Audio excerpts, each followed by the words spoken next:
Kialuha Ava Puhi Palo Kaluandone A Iano Mea Iha Puliho Kialuha Eku Aloha Hamu Hela Oe Ahuli Akuba Ia Oe Eku Aloha Hamu Hela Oe Ahuli Akuba Ia Oe Far across the magic island calls to me from across the sea. And this magic of your island fills my heart with memories. White ginger wasn't blue. It fills the air with a sweet perfume, and you were there. Two shadows on the sand, tropic moon above, and we were lost, so lost in love. We were lost, so lost in love.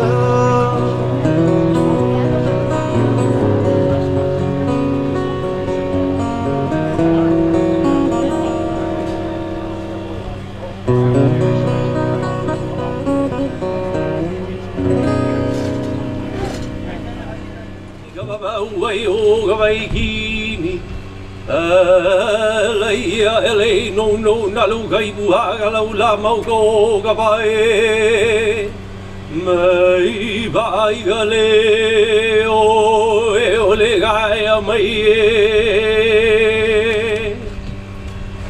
And now that we've opened the ceremony, we'd like to start off with a dance. It's called Aloha Oi, and in Hawaiian tradition, gifts can be either a song, a dance, or an actual tangible material item. And in this instance, this is a gift for Uncle Peter.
I want to say something if I can.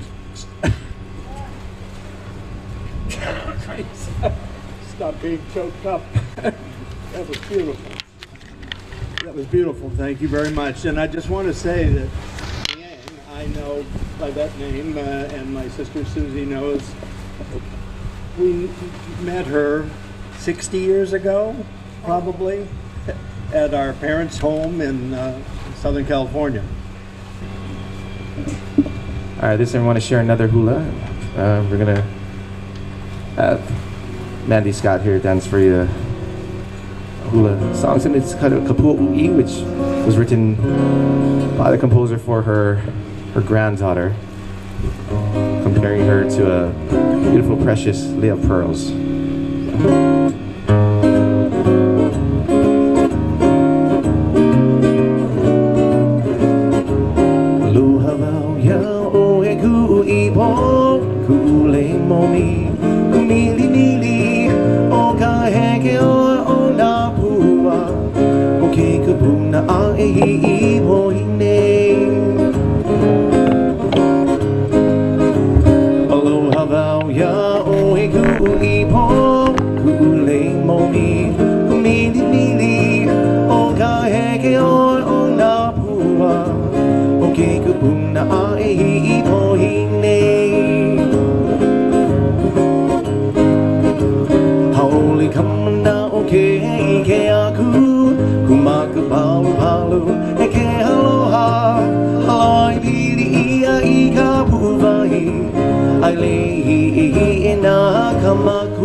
Pete had friends, family, in the broadest sense of the word, all over the world.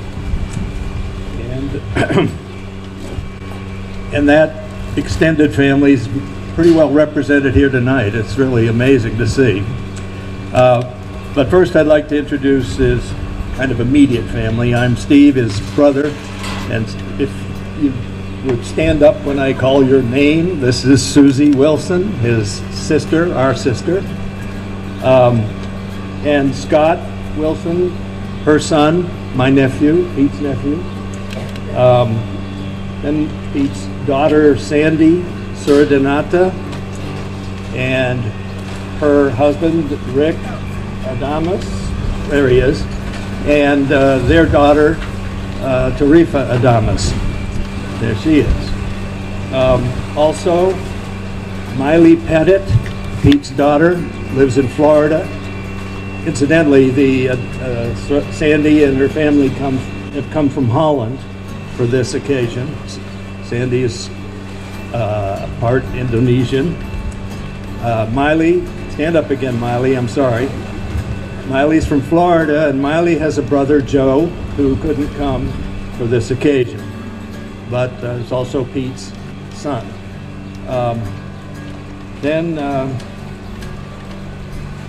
Then we have a very special member of the family, Rose Kleshaya, who you, I'm sure all know, and has put all this together with a lot of help, but she's done a fantastic job. She has been Pete's companion and wife for a long time now.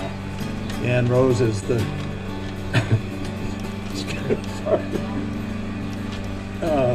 the newest member of our family.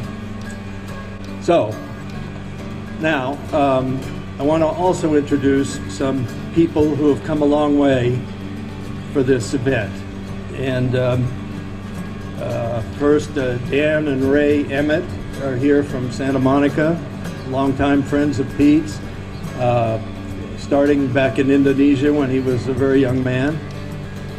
Dan probably was too. Also, Frank Morgan, friend of the Emmets and of Pete. He's come, I think, all the way from Jakarta for this event. Dick Knight is a long time friend of Pete's from Papua New Guinea, in the world of diving. Dick is here with his daughter, Millie. Where's Millie? Right there. They live partly in Indonesia and partly in Papua New Guinea. We have a friend coming from Long Beach, California, Gary Larson, who I think is en route as we speak from the airport. He was celebrating Chinese New Year, I guess, in Long Beach and had to rush to get here for this event. And then Dennis and Lisa Howell, they live in Orange County, California, and they're longtime friends. Lisa is Indonesian, Dennis is Howley, or whatever we called. And Pete knew Lisa a long time ago in Indonesia, and Dennis too. Dennis was with Fluor Corporation, which was Pete's employer some of that time. And Dennis was very involved in moving expatriates around the world and so on. And now, those are the ones that have come a long ways. And then there's two couples that didn't come very far, but they have done an awful lot of work in helping Rose put all this together. And that's Phil Esterman and his wife Janie, and Chris Ferrara and his wife Linda. So they have done yeoman work in putting this together. So, Mr. Emmett, you're first in line. I first met Pete back in Indonesia in the early 70s. He was an active outdoor athlete in those days. He was a scuba diver, he was a skier, he was a whitewater kayaker, he was a climber, and we had adventures all over the world for years and years in those various sports. We were in Papua New Guinea, we were in Indonesia, we were in Russia and Belize and various places over the years. And he joined our family for the last couple of decades in most of our family summer vacations, so he's really a part of our family. All four of my kids and all six grandkids view Peter as Uncle Peter. In fact, speaking of my kids, I think the best way to say a few words about Peter is to quote a few short text messages from a couple of my sons about Peter, which I got in the last week or so. First is from my son Daniel, who knew Peter his whole life. So it's hard to put into words. He was such a calm, warm, reassuring presence. He was funny with a mischievous sense of humor and a knowing twinkle in his eye. Curious about the world around him, a quiet fighter, and no complaints. Strong and caring. He was one of a kind, his own man, no pretense. We'll miss him. He was a part of our family. Finally, from our son Morgan, who also knew Peter his whole life. He was the best uncle and mentor and friend. You could see the humor. He could see the humor in any situation. An infectious belly laugh always. We're so fortunate to have had him in our lives. Frank Morgan, are you prepared to entertain us? No, it really wasn't, but I will. Thought about Peter's stories. Peter was a very curious guy. He did so many things so well. And one of the things he did well was sail. And Peter taught me how to sail. And in the early 70s, Peter and I had a little sailboat, 30-foot sloop, in the Jakarta Bay. And I recalled this particular story, which I think reflected Peter's deep knowledge of sailing and appreciation for it and his sense of humor.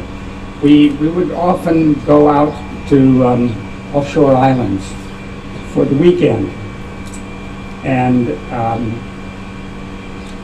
come back late on a Sunday afternoon, leave the islands sometime midday, and would bring us back into the Chicago harbor just as the sun was going down. And that was the greatest part of the sailing I liked the best of all. The sailing back home, the sun's going down, and there was always a lot of beer because usually it was a race going out and it was serious. But coming back was relaxation time, and we could have a lot of beer. So we were coming back this Sunday afternoon, and Peter again is using the occasion as to teach us, and we were doing man overboard drills. And there's a particular way you tack a sailboat. Somebody goes overboard, tack so many meters one way and come back another, which brings you back approximately where the guy went overboard. And the wind was directly from behind us going back, which allowed Peter to have us put up all the sails.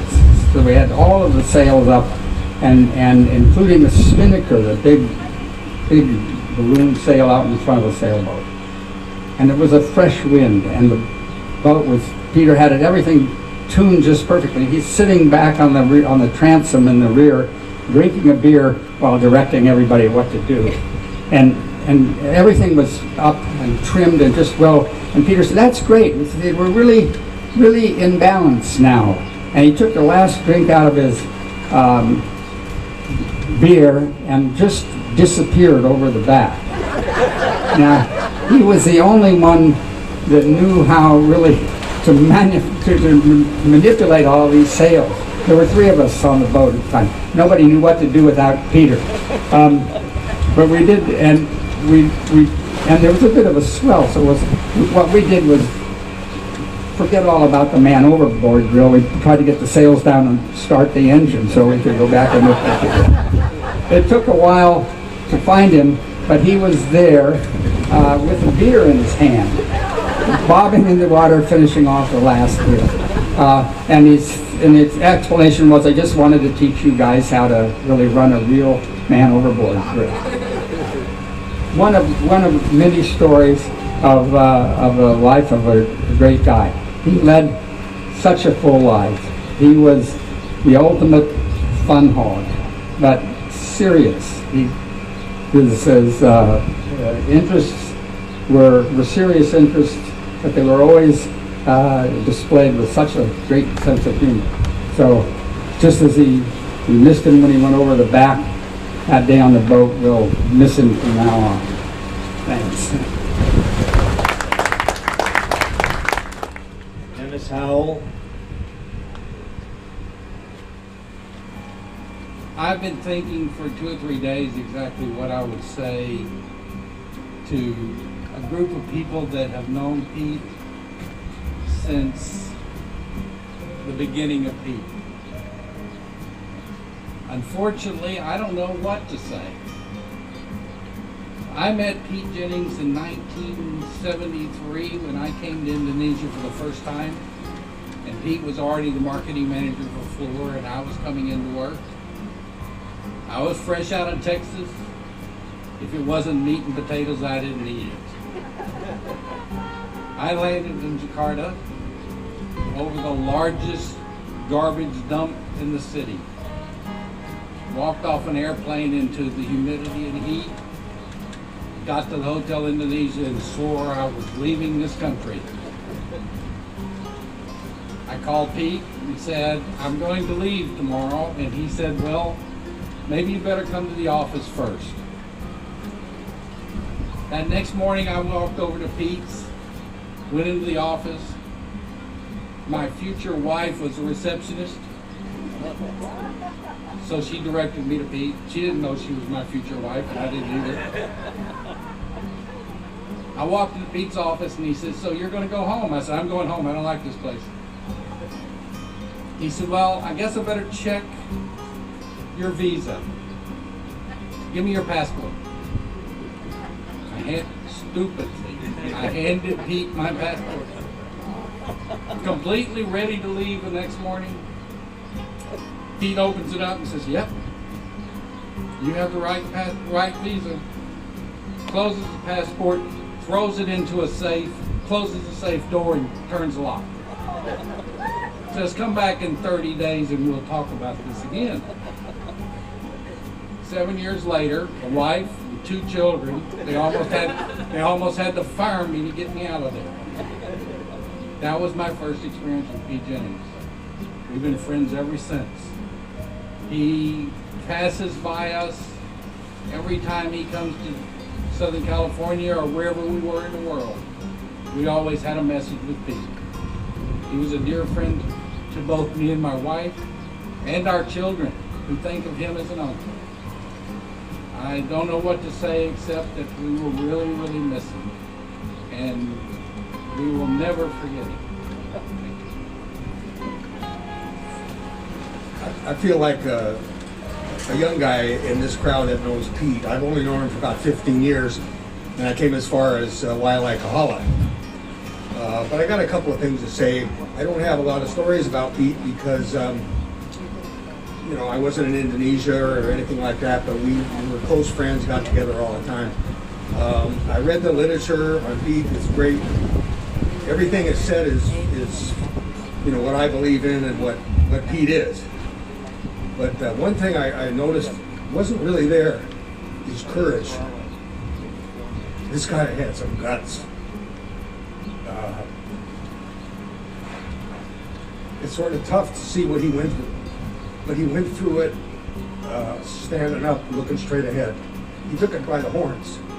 I've never seen a person this brave in my life, and it's. I get choked up thinking about Pete's courage. He had a great sense of humor, but that's what sticks with me. And I'll never forget it, and I'm going to learn by it. I'll talk to my kids about it. My wife Linda knows all about it. And it was a tough last couple of weeks, but man, this guy showed some guts. He's a tough guy. And he's a loving guy, and he's got a great sense of humor. And I enjoyed him. I wish he was around for another whatevers. I'm going to miss him. Thanks. I'm sorry, I was late. No, this is Gary Larson, just fresh from the airport. I apologize for being late. The plane was United. Don't blame me.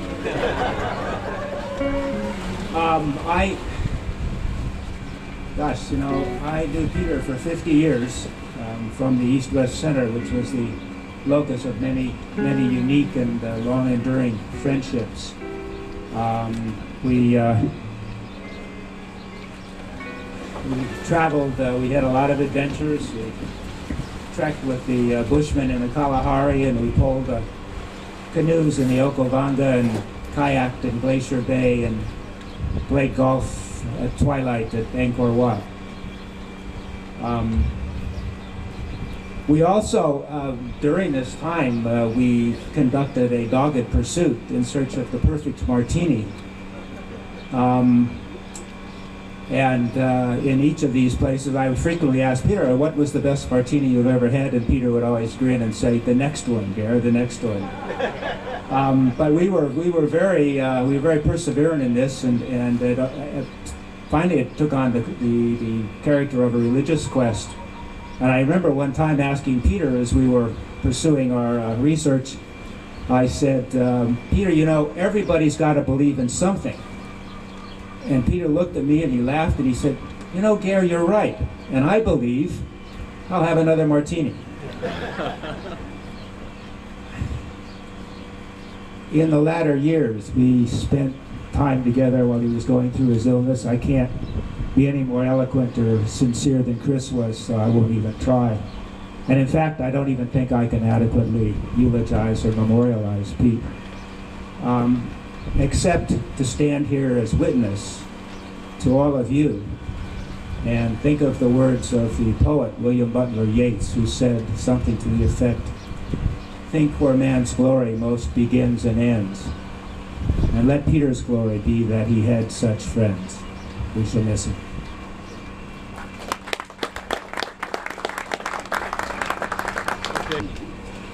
Thank you. Peter and I were best of friends, and the only caveat I'd place on that is that I think Peter had many best friends.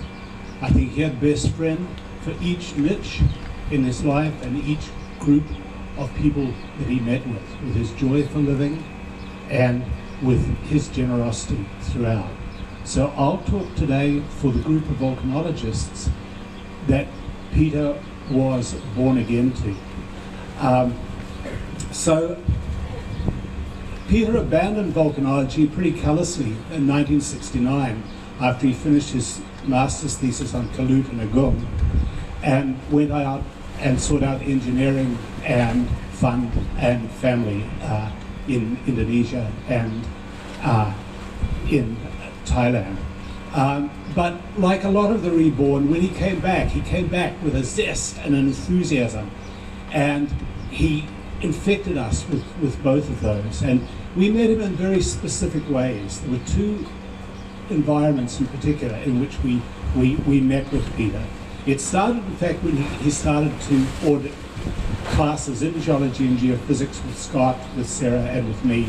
But where he came to the fore was our group would meet, and does meet, on Friday afternoons to drink fine wine and have cheese around a table. Peter was always the first to arrive, and Peter and I would open the wine, sample the red wine, decide which order we would have it in, and it was one of the most tranquil moments of my week. I miss it enormously. And then everyone else would arrive, and we'd be a large family around the table. And Peter talked to every member of that family every week. He talked, he shared what they were doing. He just oozed so much enthusiasm and so much care to those people. That family is now spread. You see the nucleus of it still here, but others of Peter's family from that environment are now in Switzerland, in Indonesia, in Iceland. There are people in the West Coast, people on the East Coast, all of whom have vivid memories from that time with Peter. Peter was overwhelmingly generous. He was the one who brought new and novel cheeses along. There were students who would have killed to get in that door when they knew that Peter had arrived and brought the cheese. The other way in which we knew Peter was on the long field trips that we made. Field trips to Kilauea, but perhaps even more so to New Zealand. And Peter came along on those trips, and he was effectively most of the time the third adult that was present in the group. A lot of the time he wasn't that adult, but most of the time he was. When he wasn't adult was when he helped me cook, because we would cook lavish meals every night, and two members of the group would cook dinner every night. Peter was not a cook. He was certainly not a master chef, and so he was my assistant chef, and we prepared dinner together many, many nights, and he saw the role of the assistant chef as to keep a glass full of wine in the hand of the master chef at all times. And this led to some confusions. Early, I'm an incredibly politically correct human being. Anyone who knows me knows this. And when we first ran this big field trip and we used a duplex with two kitchens, we had a carnivorous kitchen upstairs and a vegetarian kitchen downstairs. And every night, Chris Gregg and I cooked for the vegetarians downstairs. On day 4, the student who I saw as the most rigid vegetarian opened her lunchtime sandwich, readjusted the slice of salami and closed it again. And I realized that things were not as they seemed. So we conducted a quiet poll, and we didn't have a single vegetarian. But the people who were dining downstairs said that it was such a nice place to be with Chris and with Peter and me that we should just keep this illusion, this myth of vegetarianism. Well, that's only the lead-in to the story of Peter and the vegetarianism, because when we were in New Zealand, we would frequently have large grills and cook the food of the land. And I would try to be rigorous. I tried to keep the vegetarian sausages downstream of the carnivorous sausages and so on. But every time I looked up, there would be a smile and a glass of red wine. And things would get confused. And so I remember one night in particular vividly, when it was no longer possible to decide which food item fitted with which food group. And we let people simply choose for themselves. And there's a mischievous aspect to Peter, and Peter conducted a survey, and he went round, and in particular, he surveyed the vegetarians on the tastiness of the New Zealand vegetarian sausages, which sadly were not vegetarian. And I remember this vividly, and to this day, every time I think of those field trips, I think of Peter and these glasses of the fine red wine that came along with it. I was thinking of Peter when I read an article in the New York Times on January 3. It was about a guy called B.J. Miller, who was a student at Princeton. He lost both his legs and one arm in an undergraduate prank. And he immediately took control of the situation. He changed to a much more contemplative major. I think he changed to art history. But that was only the start of his adjustment back to a full life. Because he went on to medical school, he became a specialist in palliative care, basically the compassionate care for people towards the end of their life, where you basically extract from life the most joy that you can under the circumstances. You accept there are limitations, that you don't surrender. This guy himself is an example of this. He used to go in his wheelchair backwards and forwards past a motorcycle chop shop every day. He did this for 6 weeks before he wheeled in and asked them if they could adapt a motorcycle for him. They were hesitant, they did, they grew in enthusiasm with his enthusiasm, and turned out a bike. They put him on a bike, started it, and insisted that he drive down the road at high speed. And as he went down the road, he thought, perhaps I should have told him I've never been on a motorcycle ever in my life. And I looked at this and I thought, just so much about this reminds me of Peter's ability to get maximum joy and maximum happiness under circumstances which require adjustment. So on the New Zealand field trips, when we did the hard all-day hikes up the side of Mount Doom and up the side of Mordor, Peter would just take one of the vehicles and quietly slip away, and if there were a student who was feeling unwell, he would take them with him, play golf, and then he would return. But we hiked, jubilant in the knowledge that at the end of the day, Peter would have a trunk of the van full of cold beer for us. And it just summed up everything. So we're going to miss him hugely. I don't know what to do about my Friday afternoons. They're not what they were. And I'll certainly remember him every time I get to the car park beneath Mount Doom and there's an empty van with a trunk that is manifesting empty awareness. So Peter brought so much joy and happiness to our group and to our lives, even though we only shared really the 21st century with Peter. But all I can say is this was a man of extraordinary dimensions, in terms of kindness, compassion, enthusiasm, and we miss him dearly. Thank you. Thank you, Bruce. I came to meet Peter around 1968. I came in from Boston after college and the military, and I came to visit a friend of mine who I knew from the Army over in Okinawa. And this friend was working at a place called the Asia Training Center. And there they were supposed to be training young, as I remember it, young USAID folks in cultural awareness. When I think about it now, it seems so funny. But that's where I met Pete. He was with a friend of mine, and my friend was sort of off the wall, and he got all of these nice, uptight USAID people to go to what he constructed as happenings. This was back in late 60s when happenings were just starting. Peter was a Boston boy originally, and I'm from Boston. And there's an old saying that you can take the boy out of Boston, but you can't take the Boston out of the boy. And I think that applied to parts of Pete.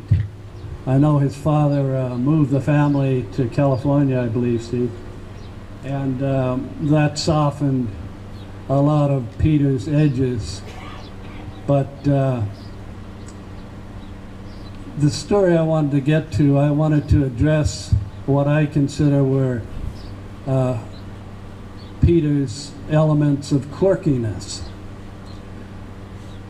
For me, I found it very interesting in Peter's later years. He would be going off to LA every once in a while. And he would love, after his cancer treatments, he'd love to go to Trader Joe's. He'd go to Trader Joe's and he'd just go around and look at all this weird stuff that was on sale.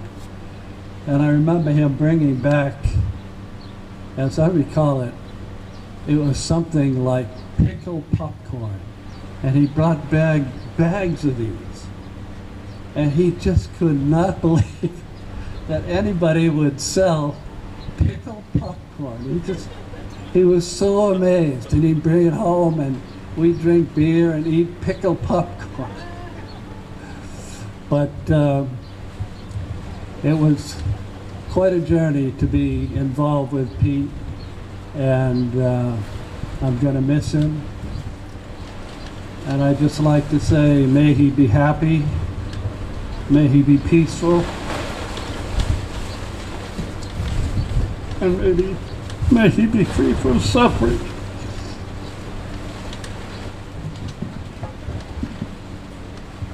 Hi, my name's Amy, and I'm going to read most of my stuff a little bit faster.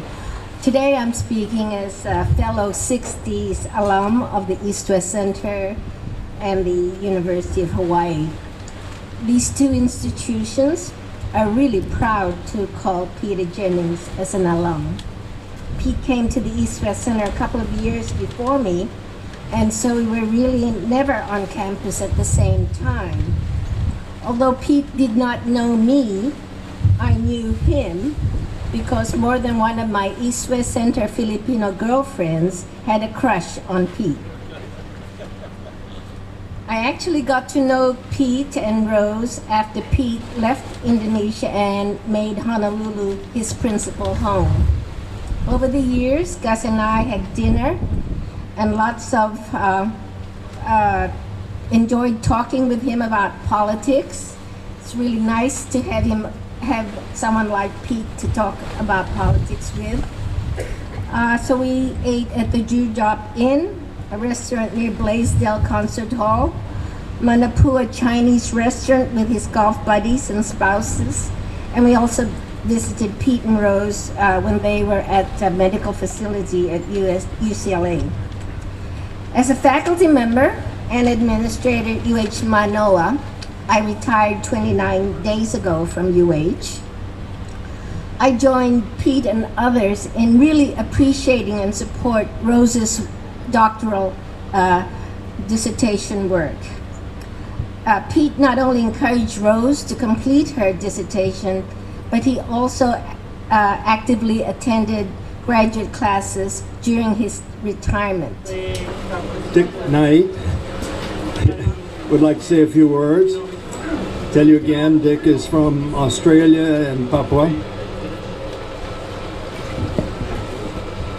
Thank you. I don't know as I can add a great deal more to the character of Pete that people haven't already expressed. I can sort of be the fill-in of his experiences in Papua New Guinea. I first met him there in 1987, I think we established last night, and enjoyed his company in PNG to when he left in the early 90s, and then spent many years traveling and diving and involving ourselves in various adventures. What I can add to Pete's generosity is a similar story to the donations that he's made to the university, or parts of the university. In about 1990, we both joined a expedition into Indonesia, actually, to the Celebes, with a friend of mine who was a marine biologist based in Palau, and had a contract to collect underwater specimens for the American Cancer Research Foundation. Pete was brought along because of his knowledge of Indonesia, and there was considerable doubt as to how we were going to get 1.5 tons of specimens out of Indonesia, despite the permits that we had. And eventually they were taken out on a tuna boat, not a tuna boat, a tuna shipment to Guam. A few years later, when Pete left Indonesia, he decided that he would donate a considerable amount of money to that research institute in Palau, and they were very appreciative of it. They purchased a fairly significant boat for themselves. The research station still flourishes today, and just before I came away, I had correspondence from the friends of mine that run it, attempting to get in touch with Pete, actually, to thank him for another donation that he made very recently.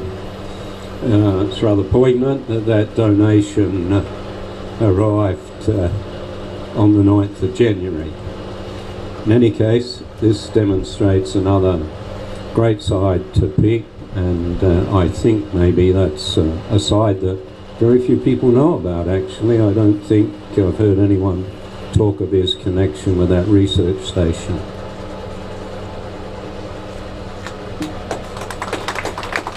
Aloha, everyone. I'm of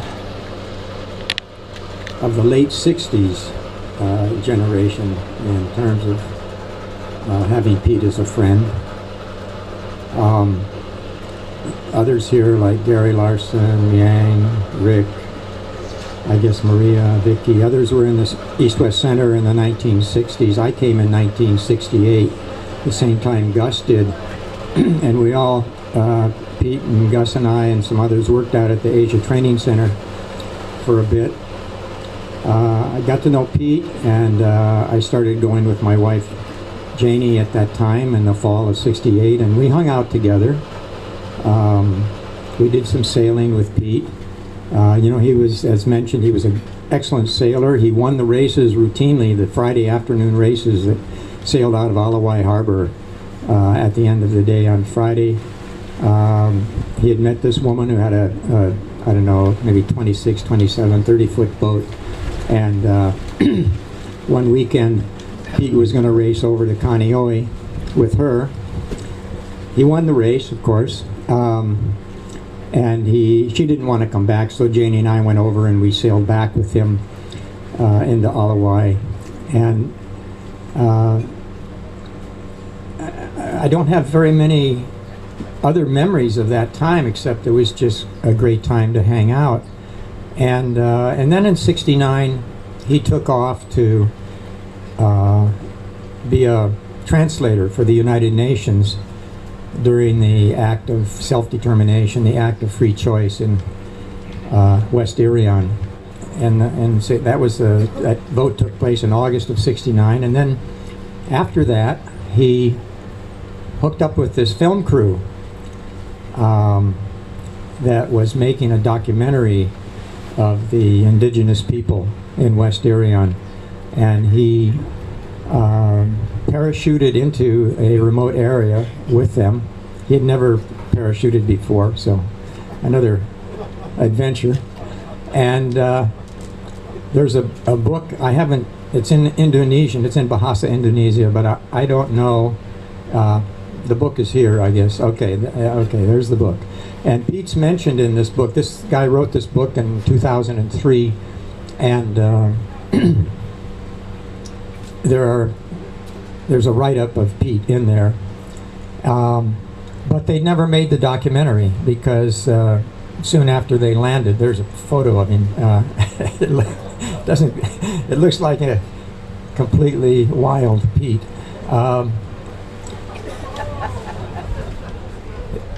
They were going down the river with all of their equipment in the boat, and the boat turned over. They lost all of their equipment. And as far as I know, a documentary was never made unless somebody else knows differently. Frank, do you have any idea? This is a good story. I know it not at first hand, but from Peter's explanation. The filmmaker was a well-known French filmmaker and anthropologist who had made a previously famous movie called The Sky Above and the Mud Below, about the tribes of the Highland tribes of West Erie and the Indonesian Erie. And this filmmaker, whose name escapes me, was planning to go back and make a second movie. And that's when he and Peter met up. Peter spoke Indonesian, and they were going to go in. The idea was to parachute out of the plane over this valley, and which they did with a small number, I think 6 Indonesian para-commandos, military. The whole story is interesting. They did bail out of the plane over the valley and came down into a village, which was right in the middle of I believe it was a big funeral ceremony. Some serious ceremony going on in this valley, and these people come floating out of the sky and land in this insane area, one flat place in their village. Peter landed not too far away, I remember, from one of the para-commanders who was a medic, and they plopped down on this plane where the ceremony was going on, and the local people were astounded by what was going on. And I remember that Peter said that in order to kind of calm things down, the medic opened his medical kit that he had with him and started handing out Band-Aids to people. Just something to do. People had never seen paper. They had no paper in their culture, and handing out these Band-Aids, which calmed the people. And they did spend 3 to 4 weeks in and around this village making the movie. They did make the movie. The plan was, though, how do you get back out of this valley? So they had planned from the start to go out by boat, because there was a big river that drained that valley and went down to the lowlands. And the idea was to raft out, and downstream several days was a missionary airstrip, and they were going to fly out of there. So they spent all this time, did all of the filming, loaded up the boats, and set off downriver. And around the first bend in the first big rapid, the boat with all of the film in it flipped and just was all lost. And the filmmaker sort of went into shock, they had to wait for a couple of days for him to calm down enough to say, we've got to do this again. The film all just gone. So ultimately they did now, without the film, raft out of the valley, make it to the missionary airstrip downstream a couple of days, and there they flew out.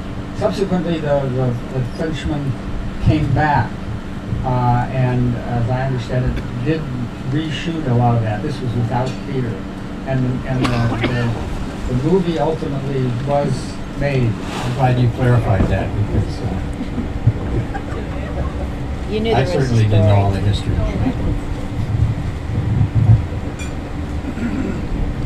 So Pete was out there in 68, 69 having those adventures, and my recollection is he came back here for a bit because the next episode was going to work for Floor, and I don't know exactly when that would have been, 73, 72, 73, something like that. 72, okay. Because I remember we all went out to the airport to see him off, and it was a chaotic scene. He had overpacked everything, and he had to unpack his trunk and his suitcases and everything because he was way over the limit, and had the floor all he emptied out everything and tried to decide what he wanted to take, and then he repacked and he gave the rest to us. I don't know if you remember that scene, Gus, but Samways was there and I was there and Janie was there. Anyway, so we didn't see him again until 76. Janie and I backpacked through Southeast Asia in 75, 76, and we dropped in to see him a couple times on the way to Bali and on the way back. And he lived in this big house that Frank described. Anyway, that was his lifestyle at that point. And then there's this big gap in our experience with him because he was living in Jakarta, working there in the late 70s, 80s, and into the 90s, and Frank and Dick and Bruce and others have told some of those stories, but we didn't see him again until he came back in the late 90s, or even after 2000, after he'd had his episode with cancer and resettled here in Honolulu. You had a full life during those years. Yes, I've listened to some of the stories in the last few days, and I know for sure that he lived a full life during those years.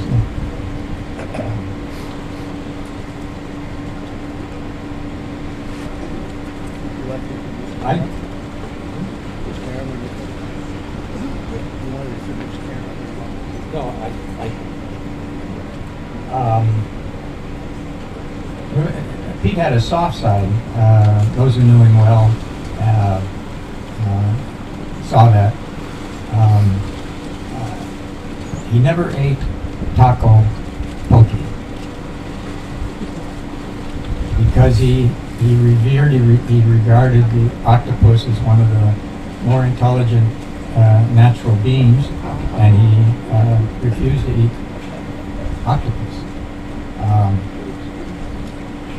I learned that 10, 15 years ago. He didn't like to talk about the experiences he had in 1965. When he left the East-West Center in, I would guess it was be 64, he went to do his master's degree research in Indonesia, and he overstayed his 6 months. You're only supposed to go out 6 months, but he stayed out there for a long time. And he happened to be in Bali in September, October, November, December period when the massacres were taking place all across Indonesia, Java and Bali and elsewhere. And I tried to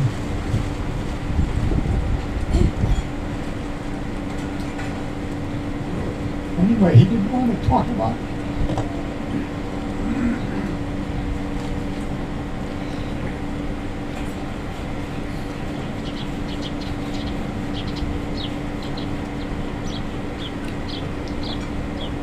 When Pete came back in early 2000 he asked Janie and I if we would help him make some introductions, to some single women. And so we did, and none of them really worked out. And it wasn't until the end of 2004, and Janie and I were going to have dinner at the Dewdrop Inn on Veritania Street, and it was in December 2004. And we had a couple of women with us, unattached women. Janie's recollection is Pete invited himself to come along. My recollection is that he was there at the dinner, but Janie says, well, he got there because he invited himself. Don't you remember that? So, in any case, Rose was one of those women, and it was over that dinner that night that they met, and then Pete took off for Phuket, Southeast Thailand. I think that's where you guys met up, but he met up with Frank and Ray and Dan and went sailing there, and they were on the boat when the tsunami occurred on Christmas Day 2004, and it didn't affect them because they were in the water, but when he came back the next month, he called up Rose, and that's how it got started in early 2005. And one day, about a month later, I ran into him in front of the East West Center and he said, you know, Bill, this is serious. So he just wanted me to know, hey, this for me, this is serious, okay? So that was the beginning of their relationship. And I thought a lot about Pete and his special quality of, as I think Bruce said, of having best friends everywhere he went. And in the program today, it's meant his winning smile was mentioned. And I remember that better than anything, and I'll always remember it because his smile was like he'd been, when he saw you, he lit up, and it was like he was waiting all day for you to get there. And that was his smile. He always greeted you with, whether it was day after day or a week apart or whatever. He always had that wonderful smile, and I will always remember that. I do have a personal story about Pete. But first I need to clarify on Vicky Shambaugh's behalf, she was there in the 70s, not the 60s. Yeah. But like so many of us here, the East-West Center brought us to Hawaii and changed our lives forever. My husband was a student. He came here on a scholarship. We lived in Hale Manoa on the 13th floor, and it changed our lives. We are here, and knowing so many people and the impact the center has had, not just on those of us here, but when you travel throughout the region, if you have any affiliation with the East-West Center, you are not alone. I broke my ankle, well, I sprained it, didn't break it, felt like it. Way up in the hinterlands someplace, and people found out I was from East-West Center, and they just came out of the woodwork trying to help me. So you're always amongst friends with this. And I bring up the fact that we lived on the 13th floor of the East-West Center because I'd heard about this dashing young man who had rappelled down Hale Manoa. I just had this image, and his name was Peter Jennings, so I'm thinking, Peter Jennings. But when I met him, and it was at the coffee cart out in front of Hale Manoa, and it was, I don't know how long ago it was, but he was like my hero. He was like my hero because it was such an amazing story, and I'd heard all of these things about not that Peter Jennings, but our Peter Jennings. So he was an amazing man, and I was grateful for the times I got to know at your house, Miang, with Rose, and with so many others. But as Phil mentioned, to continue his legacy, we do have what's called an Wall of Honor at the East-West Center. He's already on that Wall of Honor. This was established by an alumnus of the East-West Center, Larry Smith. For many of you who may remember him, it's where we make donations to honor someone else. And that has been achieved. He will be on that rotating Wall of Honor as an alumnus of the East-West Center. And any of you, if you want to visit the East-West Center, please come, and you'll see his picture, and you'll see a little bit about him there. But we also want to encourage folks to continue his legacy, to establish a scholarship in his name at the East-West Center, so that students like Rose, like Miang, like Rick, like Vicky, like Maria, Amy, all of it, so many people will have that same opportunity. So for a named scholarship, the minimum is $25,000. And that can be any time. We don't need to say today, tomorrow. It can be any time. Once we reach $25,000, we'll have a named scholarship in honor of Peter Jennings. And of course, it can go beyond that. And he'll be honored in so many different ways, but just the fact that his legacy will live on. So know that if you're going to make a donation in his honor, that it will be going to build something stronger, something that meant a lot to him, something that every day we see the impact across this region. And trust me, folks, we need it more today than ever before. People like Peter. So anyway, and he was a special man. Thank you. Thank you for coming here.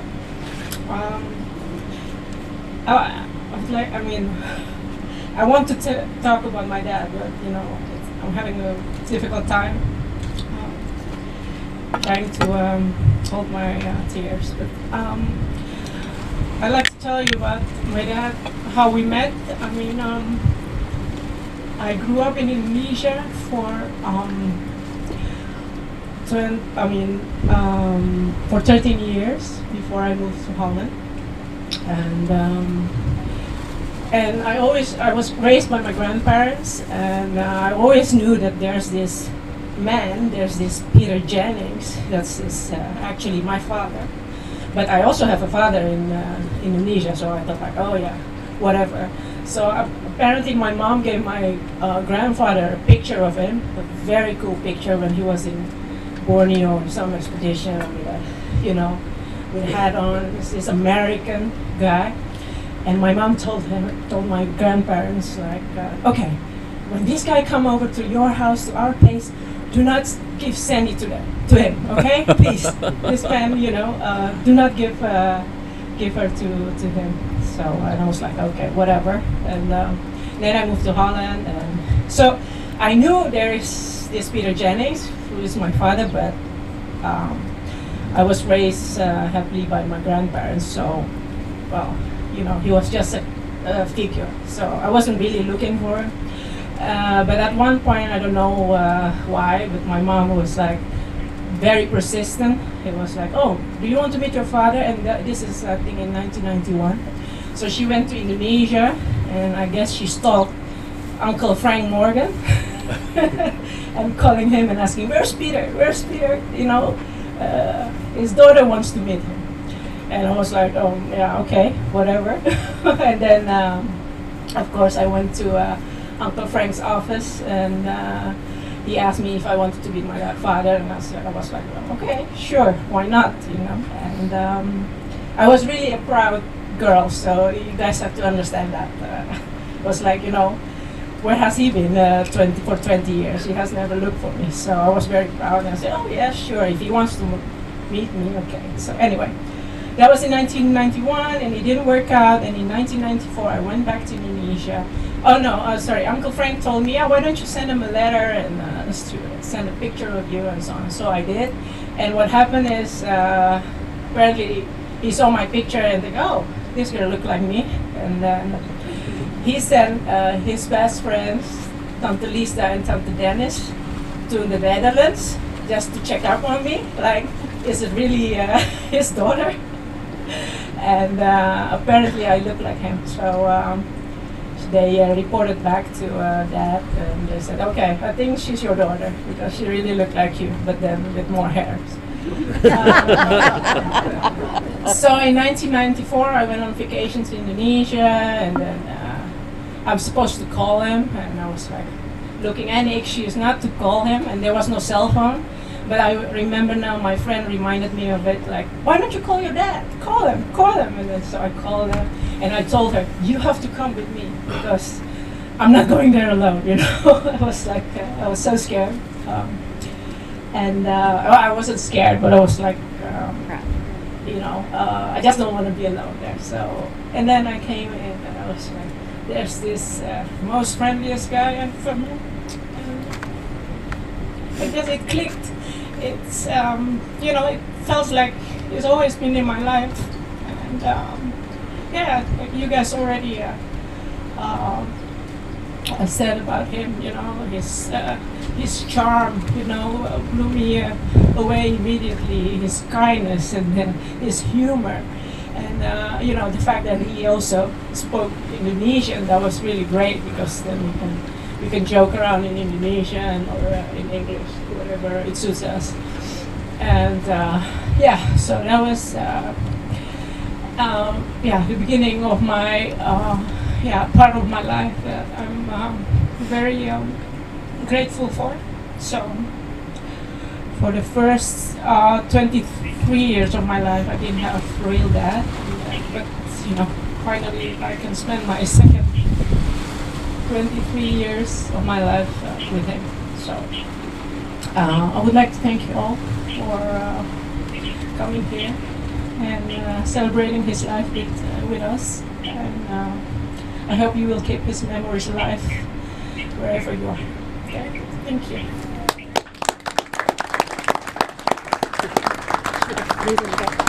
Oh, sorry.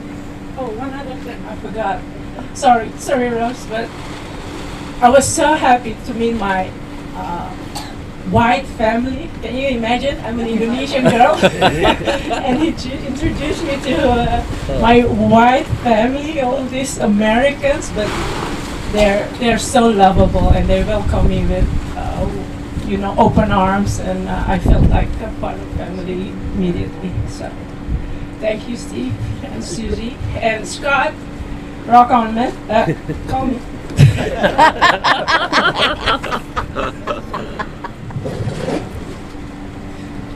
Actually, I don't think I can even stand and say something.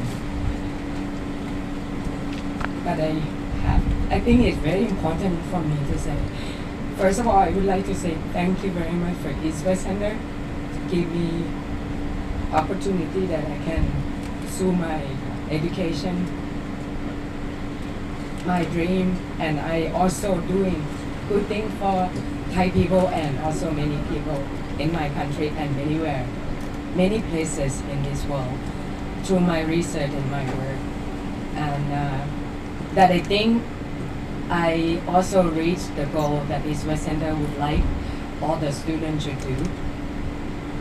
And another thing is East West Center not just only bring me have a new opportunity for life, I also meet a lot of people, different, especially meet Peter Jennings.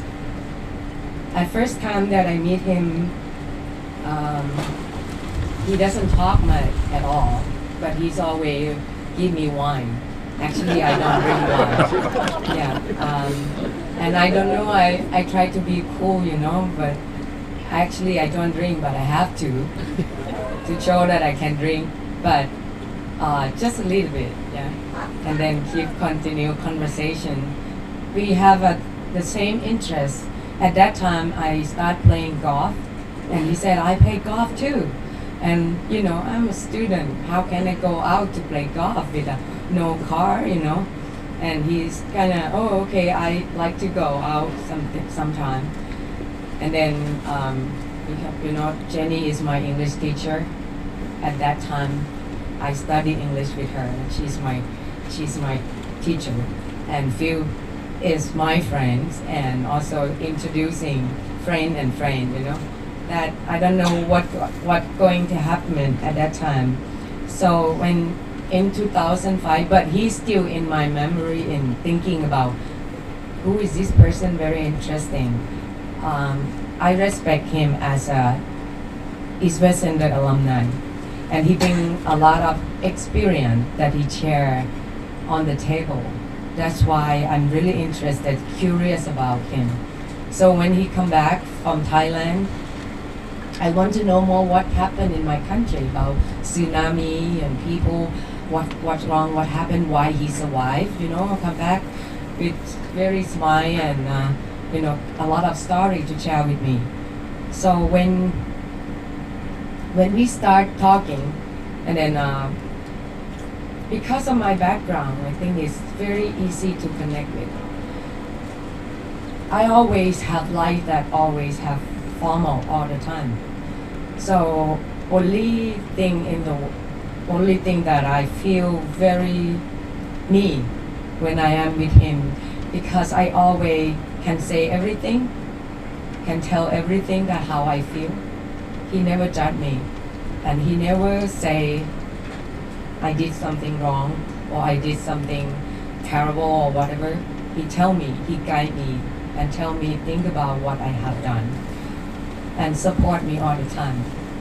And I feel at that time, even I hear a lot of story, so many sides of his life from his friend, so very interesting. And it never happened to me. It's strange that kind of like nasty thing that happened. It never happened to me. But the most important is he bring up to help someone who never have any confidence in life to do things. He helped me on making me to become more confident to be myself, to stand up on my feet, and also share my idea with my, or whatever I have. And also, for that reason, I keep, when I study with all my American friends, American professor, I was get used to in Thai culture, we always humble and also not talk too much. But for him, whatever I think or what I got from my books, textbook, he tell me, okay, yeah, that's your idea, you're right. Even I'm not right, he said, yes, you're right.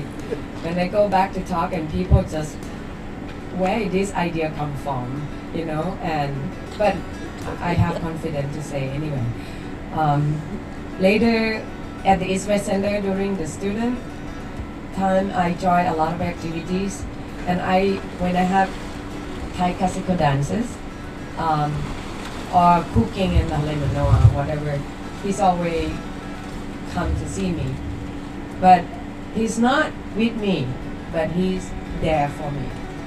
But at the same time, I feel good about it. I feel like someone always support. All my Thai friends call him Uncle Peters, and he came for dinner or lunch when we cook, have potluck. He never say any word. He just sit down and smile, because all the students feed him food. Try this, try that, try this, try that. And of course, a lot of girls like to share, because he never say anything. So girl do something wrong, no one say anything. So that's why he's always there, smile, big smile, and say only some Thai word. And all the Thai students, that's very cool, can speak some Thai. Only khop kun tap, aroy mak, something like that. Very important word. So the time go by is I don't know myself that how I fallen in love so deeply until 2013 that he proposed for marriage. But during that time I start my life. At the same time, he also is focusing on his sickness since 2011. I only know that I never see anyone that trying very hard to find positive things, to talk and discuss about things in the world. Try to forget what is he suffer inside. If not try to mention, or even try to mention, but he trying to talk in positive way, and also inspire to other patients as well. Especially when I went to the hospital in Acne Hospital, we meet a lot of patients. He also inspired those people. Don't think about it. Enjoy every day, And even he had very difficult time. He also saying this to other people. And also somebody come today, his friend from chemo room. And he came because he would like to say that Pete is his inspiration to keep him alive. And recently, before we start, he said, I don't know myself how long I'm gonna be, but he said to me, say something to me, make me feel that I'm gonna live longer and live my life more meaningful than now. So that's why he come. So I would like to say thank you very much for everybody to share story, good friend, family, and everybody who know him. He is a great guy in the way he is, and we will remember him as he is, Peter Jennings, Pete, Uncle Pete, Lung Peter, whatever that people remember.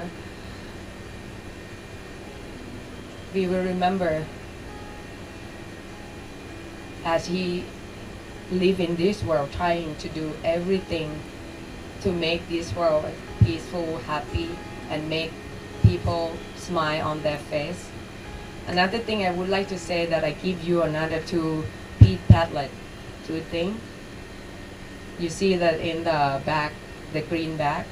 He told me that he would like to do, put his ashes in there and then give it to people and then grow whatever they want to. But it's time to make that, it's so difficult. So you get that there's no ashes in there.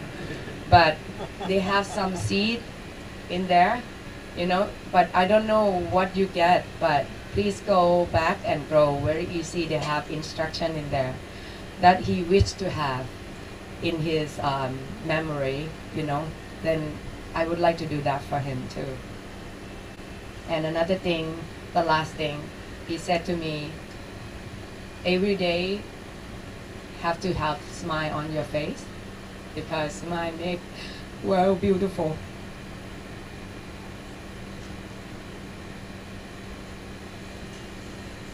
And I promise him that I will continue and will be strong. And I will take his philosophy, this one, to share in the future, wherever with my student maybe, and yeah, everywhere that I go. And thank you very much. It's very honored that you guys come in and share very wonderful story.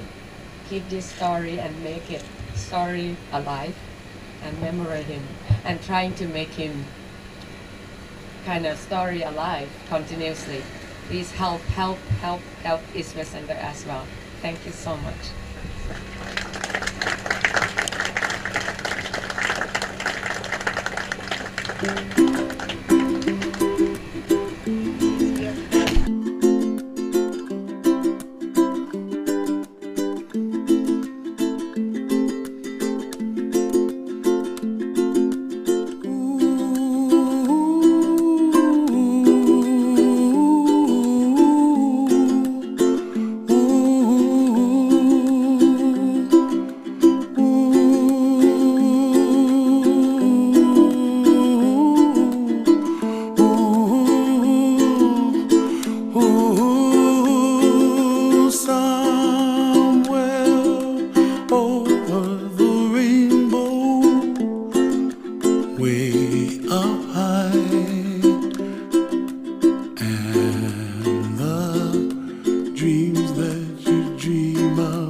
myself, what a wonderful world.